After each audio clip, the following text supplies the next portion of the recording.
Assalamualaikum warahmatullahi wabarakatuh.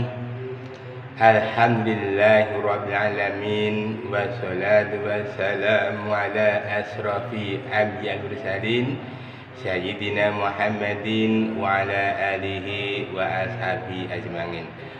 Pemirsa yang berbahagia, tak terasa bahwa pergantian dari detik ke menit, menit ke jam, jam ke hari, hari ke bulan, bulan ke tahun, tak terasa bahwa saat ini kita berada di penghujung akhir tahun. Tentunya saat ini adalah saat yang paling tepat untuk mengadakan muhasabah diri. Apa itu muhasabah diri? Muhasabah diri adalah menghisap, mengevaluasi diri kita.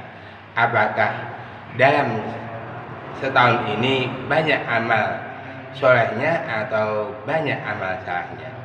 Kalau banyak amal solehnya, tentunya kita pertahankan, syukur bisa ditingkatkan di tahun yang akan datang. Namun manakala amal salahnya banyak, maka perlu segera tinggalkan.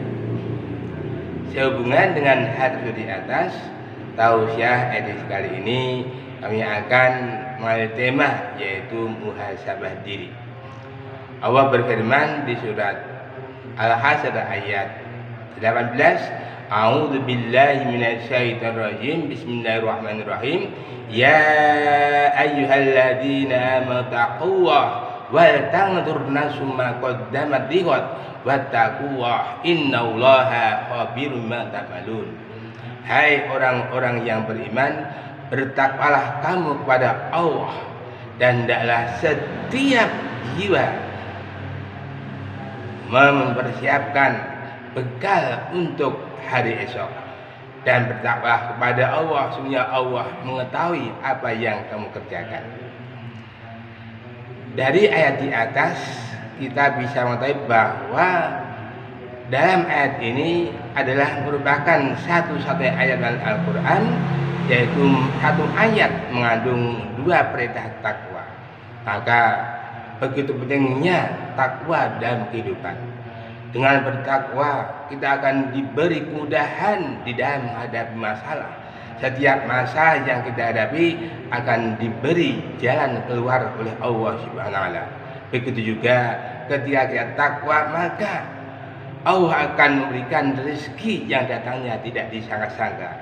Begitu juga takwa adalah dapat mengangkat derajat kita di sisi Allah Subhanahu wa Ta'ala. Inna akramakum indallahi, punya orang yang mulia di sisi Allah adalah orang yang bertakwa. Di akhir tahun ini mari kita gunakan untuk mengevaluasi diri kita. Hasibu au yuhasabu, hisablah dirimu sebelum kamu dihisab. Yang menjadi pertanyaan adalah apa yang perlu dievaluasi? Yang perlu dievaluasi adalah yang perlu dipertanggungjawabkan kita besok di hadapan Allah Subhanahu wa Ta'ala. Ketika manusia dikumpulkan di padang mahsyar, manusia tidak akan beranjak dari tempat duduknya sebelum ditanya tentang 4 hal.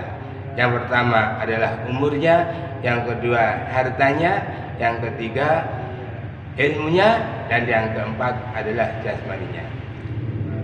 Sehubungan dengan hal di atas, maka yang perlu kita evaluasi saat ini adalah yang pertama adalah tentang umur.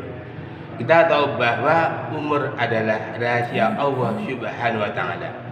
Hingga ketika kita diberi umur yang panjang, maka kita gunakan umur itu sebaik-baiknya untuk beramal.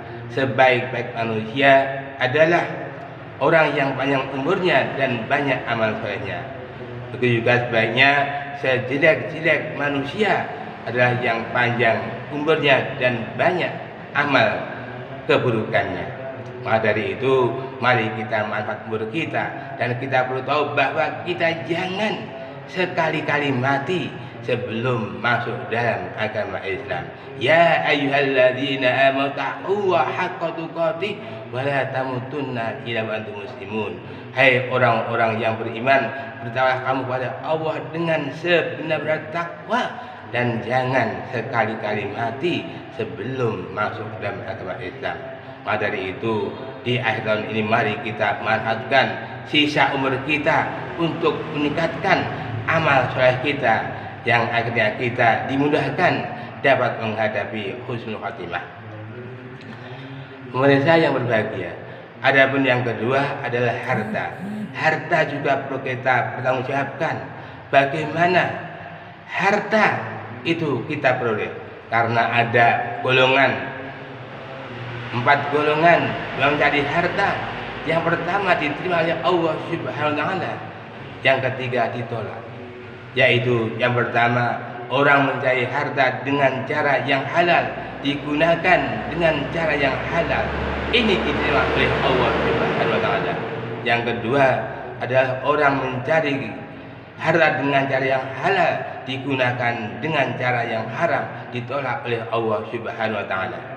Yang ketiga, orang mencari harta dengan cara yang haram, digunakan untuk cara yang halal, ditolak oleh Allah Subhanahu wa taala. Yang keempat, orang mencari harta dengan cara yang haram, digunakan dengan cara yang haram, ditolak oleh Allah Subhanahu wa taala. Maka dari itu mari kita berhati-hati untuk mengadakan seleksi bagaimana harta kita peroleh dan bagaimana harta kita belanjakan. Hingga manakala kita mencari harta dengan cara yang halal dan membelanjakan dengan cara yang halal, inilah yang diterima oleh Allah Subhanahu wa taala. Pemirsa yang berbahagia, adapun yang ketiga adalah tentang ilmu.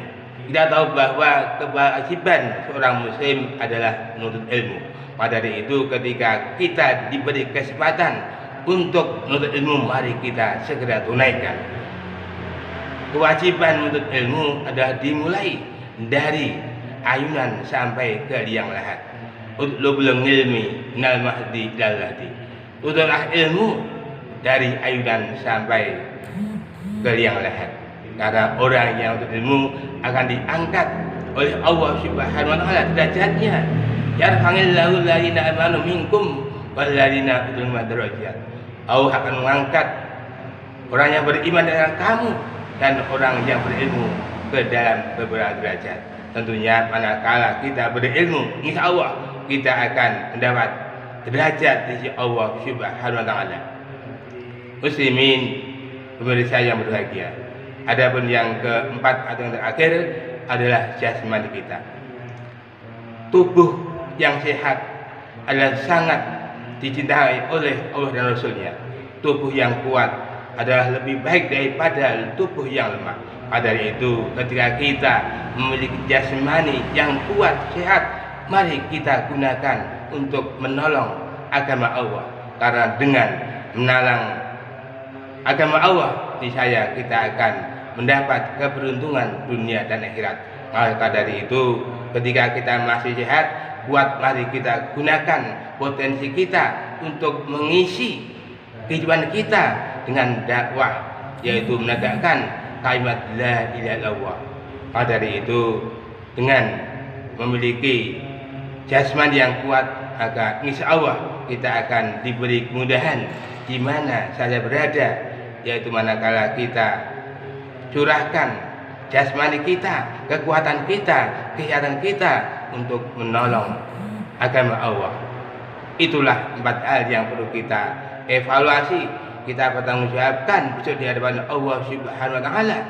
Hingga manakala kita saat ini sudah mempersiapkan diri dengan memperhatikan ini, insya Allah kita dimudahkan dapat berkumpul bersama keluarga di jannah. Demikian.